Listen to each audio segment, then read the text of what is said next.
मान लीजिए 10 दोहे मुझे याद करने, उसमें 10 दोहे लिखे हुए हैं। और रोज सुबह सुबह उठे, सबसे पहला काम क्या किया, डायरी उठाई और घूमने निकल गए याद करते हुए।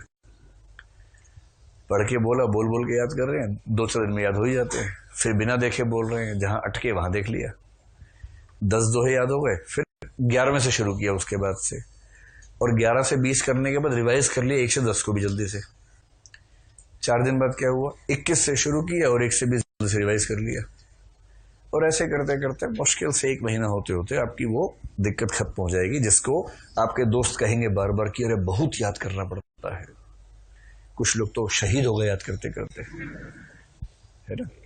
उसका क्या होता है ना कि अगर एक चुनौती है तो उसका समाधान रणनीतिक तरीके से होना चाहिए।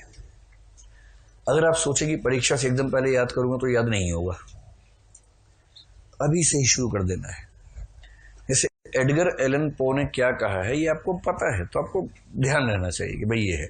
और एक बात और ध्यान रखिए, कविता के उदाहरण में और गद्य के उदाहरण में अंतर होता है, ठीक वही जो फिल्म के गीत और डायलॉग में होता है। कविता याद करना बड़ा आसान काम है, क्योंकि कविता में लय है, धुन है, तुक है, मात्राओं की गणना है, तो आपको ध्यान आता है कि कहाँ गड़बड़ हो रही है, आपको पता लगता है। कल मैंने जैसे कहा था ना, तो वरना आप करके काम चलाएंगे, क्योंकि वो मात्रा ही नहीं बैठ रही है, गाएंगे कैसे उसको। तो कविताएं याद करना मुश्किल काम नहीं है, चुनौती है, लेकिन बार बार करेंगे तो याद हो जाएगा।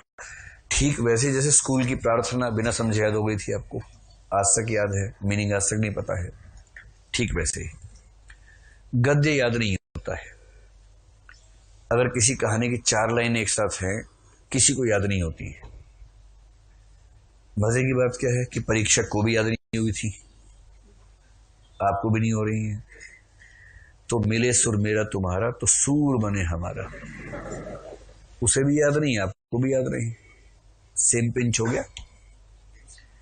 तो क्या करना है कि बस इस तरह से लिखिए उदाहरण की बस ये भरोसा जमे कि हाँ उसी कहानी की बात चल रही है।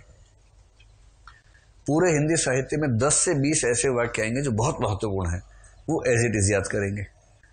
विशेष रूप से जब जब आचार्य रामचंद्र शुक्ल, 3 तोपे बजी आपके दिमाग के अंदर, हाँ, जब रामचंद्र शुक्ल कुछ कहेंगे उस वाक्य को हम कोशिश करेंगे एज इट इज याद कर लें। जैसे साहित्य जनता के चित्त वृत्तियों का संचित प्रतिबिंब है, ये उनका एक वाक्य है प्रसिद्ध। इसमें आप खेल नहीं कर सकते क्योंकि बहुत प्रसिद्ध और बहुत छोटा वाक्य है। ऐसे वाक्य होंगे 10-15 मुश्किल से।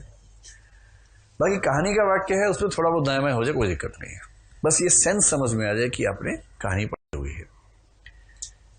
तो अगर संभव हो तो आज 2 काम शुरू कर दीजिए आज से। एक लीजिए रजिस्टर, और लूज शीट्स पे भी करना चाहें तो भी ठीक है, जैसे आपको अच्छा लगता हो। जो टॉपिक पढ़ें घर जाके उसे शॉर्ट नोट्स बना के रख लीजिए। और जब शॉर्ट नोट्स बनाए तो बस एक बात का ध्यान रखिएगा, जैसे मान लीजिए आपका ये पेज है, तो दोनों तरफ या एक तरफ हाशिया छोड़ दीजिए, और मान लीजिए आपने एक टॉपिक लिया यहां पर, उसके शॉर्ट नोट्स आपके यहां तक बन गए। शॉर्ट नोट्स में उदाहरण भी लिख सकते हैं साथ में। उसके बाद कम से कम इतनी जगह छोड़ दीजिएगा सेकंड टॉपिक लेने से पहले।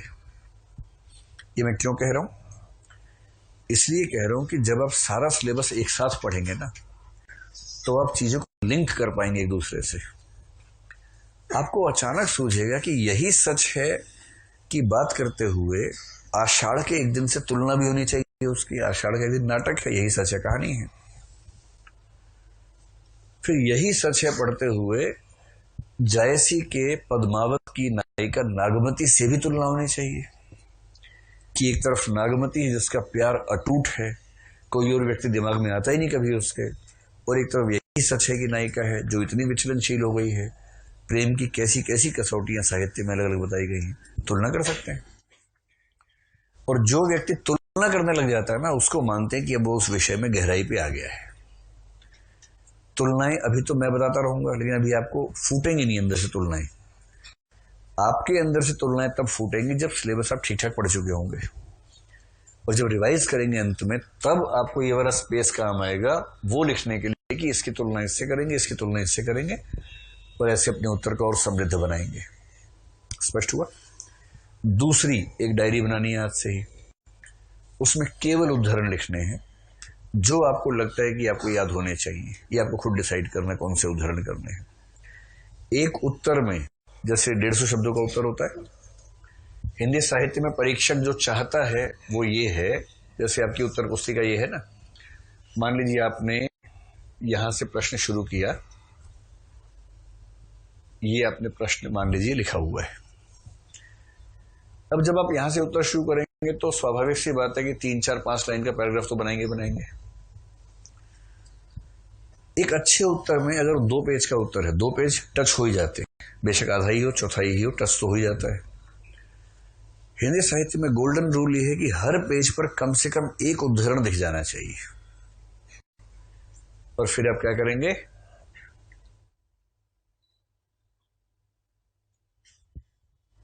ऐसे उदाहरण लिखेंगे बीच में कि कबीरदास ने गुरु की महिमा पर बहुत बल दिया है। वे कहते हैं, गुरु गोविंद दो खड़े, काके लागू पाए, बलिहारी गुरु आपने जिन गोविंदियों मिलाए।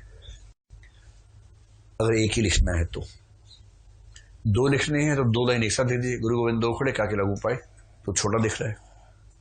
एक ही याद है, उसी को धोना है, उसी को सुखाना है, उसी को पहनना है, तो छोटा छोटा लिखिए, थोड़ा बड़ा दिखेगा, कम से कम परीक्षा को लगे कुछ बड़ी बात लिखी है।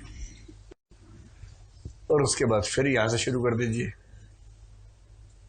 फिर यहां आ गए और यहां आपने फिर एक ऐसे ऐसे बना के लिख दिया,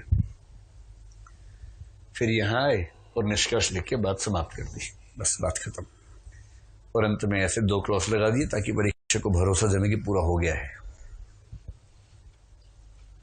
ये है खेल पूरा का पूरा।